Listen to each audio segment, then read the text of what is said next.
You tune in for shouting and scorched risotto. Then the room tilts.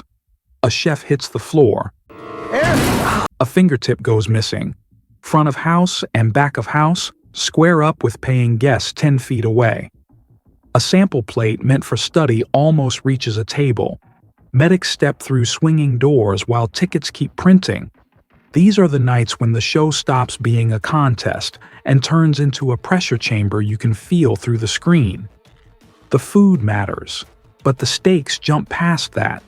Health, safety, trust. The disturbing part isn't the noise.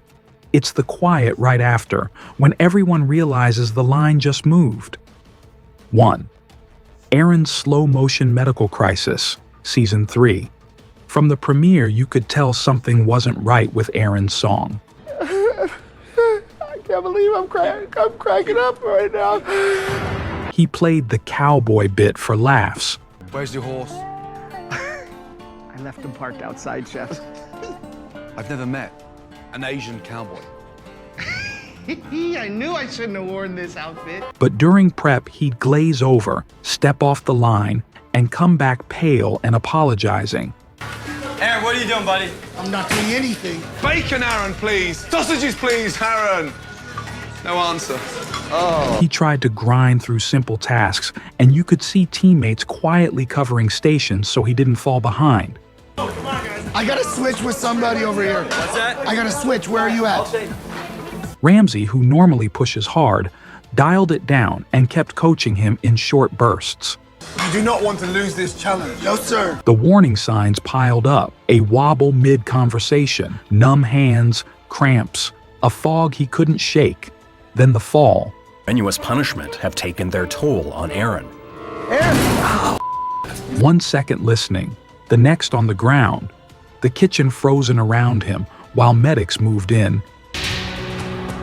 Aaron just took a Guys, give him room. Give him room. He left for testing, and Ramsey phoned him later with the news no chef wants to hear. Medically out. The bad news is you have a serious illness, the doctor's orders. You cannot come back into this kitchen. Only afterward did it come out that a serious condition had been there all along. He sadly passed away in 2010. What makes this so disturbing isn't just the collapse.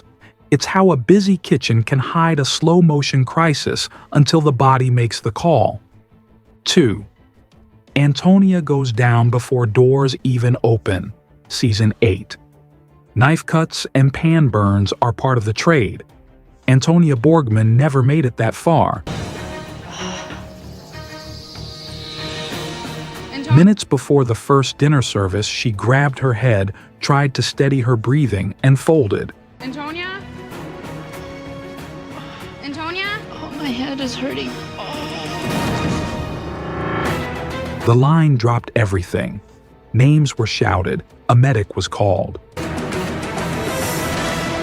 Hey, are you okay?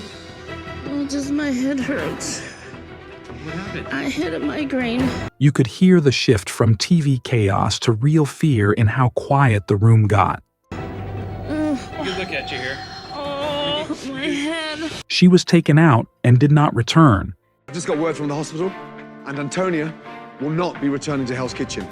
No confrontation, no elimination scene, just the hard truth that sometimes the heat and intensity inside a small kitchen meet a body on the wrong day. That's unsettling because there's nothing to fix, no technique to clean up, no station to simplify, just a reminder that people break. 3. Find his finger. Matt's missing tip. Season 4.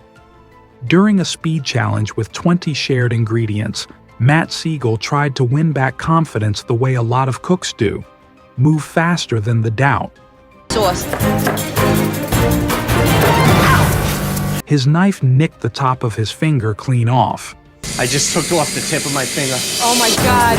We have a bad cut. Normally, you tape a cut and keep working. This was different. The fingertip had vanished. You have cut the top off. Ramsey asked the question every chef dreads but has to ask anyway. Where is it? Where's the top of the finger gone?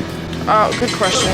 Find his finger. I don't know where it is. The team started searching boards, pans, the bin, even the pancetta Matt had been slicing, because the only thing worse than "we can't find it" is "we cooked it." I'm not seeing anything there. Check the pancetta he was cutting. Gross. It was a quick, practical scramble, and that's exactly why it hits so hard. Kitchens are sharp steel, wet boards, tight clocks, and human hands. The risk is always right there. 4. The Lip Touch Knife at the Wellington Station, Season 10. Beef Wellington is the show's signature plate, and it only leaves the pass if it's perfect. I'll order 2 lobster, 2 Wellington. Yes, chef. Let's go. That's why Tiffany Johnson's slip made everyone recoil. In the heat of service, she steadied a blade by touching it to her lip, then went right back to a Wellington with that same knife. How long? No shouting was needed. One look from Ramsay, and the whole room understood what had just happened. What the are you doing? You're putting the knife on the bottom of your lip Yes, chef. and then putting the knife back in. Yes, chef. That single motion turns a $50 entree into something a guest shouldn't be served. You don't need a hygiene lecture to feel it. Tiffany is basically making out with the Wellingtons. It is disgusting. It hits your lip. The disturbing part is how casual it looked. If it happens inches from a head chef and a camera, you think about the shortcuts people take when the ticket rail is full and no one's watching. 5. Brett disappears and they find him on the floor. Season 14. Brett had big talk before service, clean tickets, no drama. Listen, fellas, tonight, nice, smooth, clean service, yeah? My head is in the game, focused about dinner service. I'm not letting nobody sing today. He stepped to the restroom and didn't come back. Yo, stepping off to use the restroom, team. Yes, sir. Stepping off to the restroom. Thanks, baby. Shit, my pants. At first, the blue team tried to push through. Then the minutes piled up and the absence felt wrong. I don't know what he's doing, man, to be honest with you.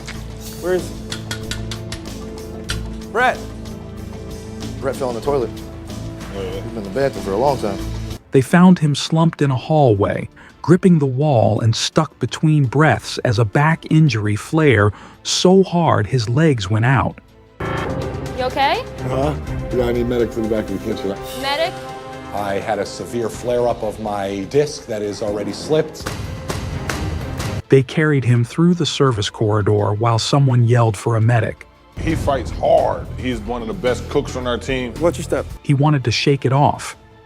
Most chefs do. I'm sorry. I am so sorry. I am sorry to myself, to my team. Ramsay made the only call that protects the person and the room. Pull him. Here's the thing. You've done bloody well, okay? But I cannot let you continue. A kitchen runs on ego and pace until it doesn't. Health wins that argument, or the night ends much worse. Kitchens are busy places. Last thing I want you doing is severe damage to your back. That's long term. That's not happening. 6. Van and Jean-Philippe set the dining room on edge, Season 6. Most meltdowns live at the pass. This one spilled into the dining room. Van Herd was working a roaming station, and Maître d' Jean-Philippe tried to rein in the chaos. I will be right back. Don't get in trouble. Behind. Don't run in the restaurant, please. Jean-Philippe, better stop trying to tell me what to do. I know that. What started as service notes turned into a face-to-face argument within earshot of guests. I'm going to explode, my friend. Listen to me. Whoa. Voices rose, a step forward. Listen to me. I cannot believe I'm seeing this. A hand lifted in warning. We have a problem here. Hit him. Don't touch me, bro. The room went still in the way it only does when strangers realize they're sitting inside someone else's fight. Ramsay split them and tried to reset the floor, but the damage was done. What is going on? He's got no respect Don't whatsoever. shout! We're in front of the customers now! I'm sorry, chef. He's not respecting this dining room, chef. Kitchen blow-ups feel contained because you expect heat behind the swinging door. Dining room blow-ups feel like a broken promise. People came for dinner, not to watch the house staff and a cook square off 2 tables away. That breach of trust is what makes it linger. Urgently, but keep it cool in front of these customers, and you keep it cool. Is that clear? 7. The Thumb on the Counter, Season 12. Rochelle Rell was racing a prep clock when the blade bit hard. Not a nick, a clean slice. I've never carved a pumpkin before. Really? Uh-oh. Oh, think. She grabbed her hand and the station went still. Someone asked for towels. Someone else checked the board. Oh my God.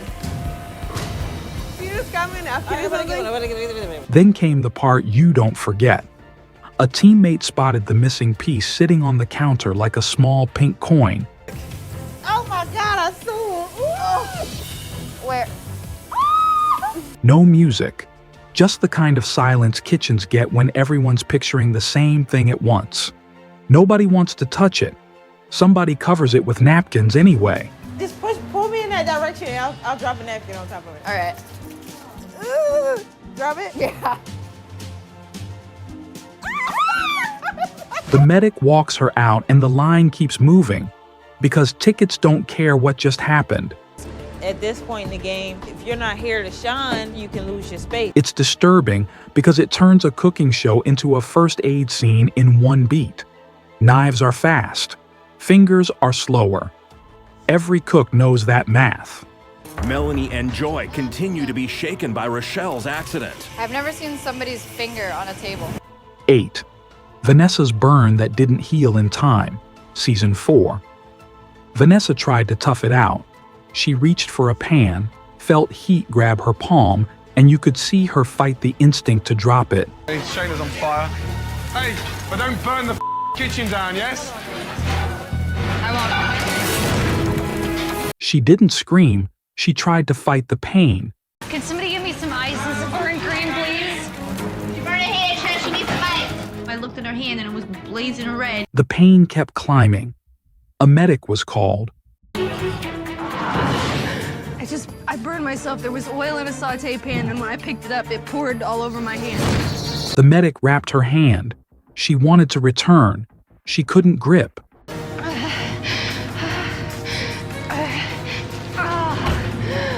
They sent her to the hospital, and a specialist told her what no competitor wants to hear on day 1. Come back next week. Vanessa, oh my God, how are you doing? Oh, I'm alive. I'm gonna go see a plastic surgeon on Monday. Vanessa didn't vanish quietly. The next day, she came back in her jacket, hand-wrapped, still trying to fight it. Vanessa, Yes, chef. welcome back. Thank you, chef. You could see it, how badly she wanted to stay in that kitchen. She tried to chop, to plate, to hold her station steady, but the hand wouldn't listen.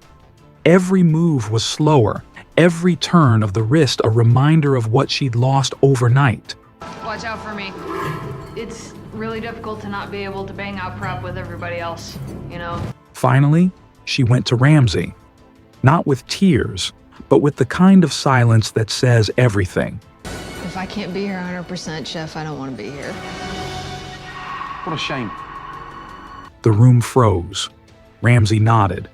No speeches, no drama, just a quiet end for a fighter who refused to limp through the fire. Be so kind to go and say goodbye to your team. Pack your stuff. Leave Hell's Kitchen. Yes, chef. Thanks. Good luck. Most chefs get burned and come back stronger.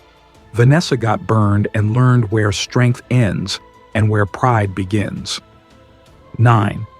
Spaghetti from the Trash, Season 4.